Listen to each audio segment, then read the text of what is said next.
આપણા ભારતના ભ્રષ્ટાચારી ઓફિસરો કરતા તો લાખ દરજે કહેવાય અંગ્રેજો, એ જમાનાના જે અંગ્રેજો હતા તે સારા સાબિત થયા છે.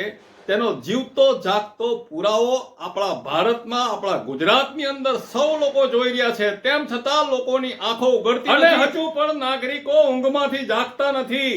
નમસ્કાર મિત્રો, હું છું હરીશ બ્રહ્મભટ્ટ, નિર્ભય આણંદમાં આપ સૌનું સ્વાગત છે. આપણે આ હાટકેશ્વરનો, અમદાવાદ હાટકેશ્વરની અંદર આવેલો, હમણાં થોડા જ સમયની અંદર બનેલો આ બ્રિજ છે, એ બ્રિજને તોડવામાં આવી રહ્યો છે. આપણે જોઈ રહ્યા છે એના દ્રશ્યો. તમે દિવસે ને દિવસે કરોડોના કૌભાંડો બહાર આવવા, લાખોના પગારદારો લાંચમાં પકડાવવા, આ બધું શરમજનક નહીં તો બીજું શું?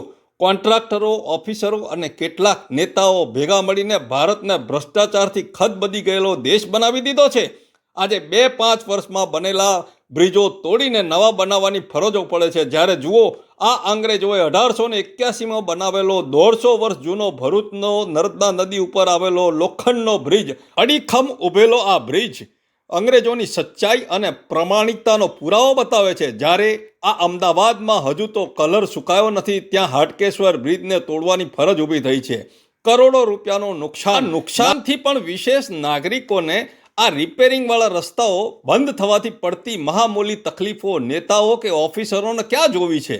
આવા બિલ્ડરો અને ઓફિસરોને ભર બજારની અંદર વરઘોડા કાઢવા જોઈએ, જેથી જાગૃત નાગરિકો જૂતિયાનો હાર અને થોડો મીઠો માર પડે તો યાદ રહે કે હવે જનતા જાગી છે.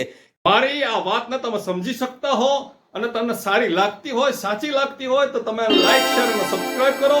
આપનો હરીશ બ્રહ્મભટ્ટ. વંદે માતરમ. ભારત માતા કી જય.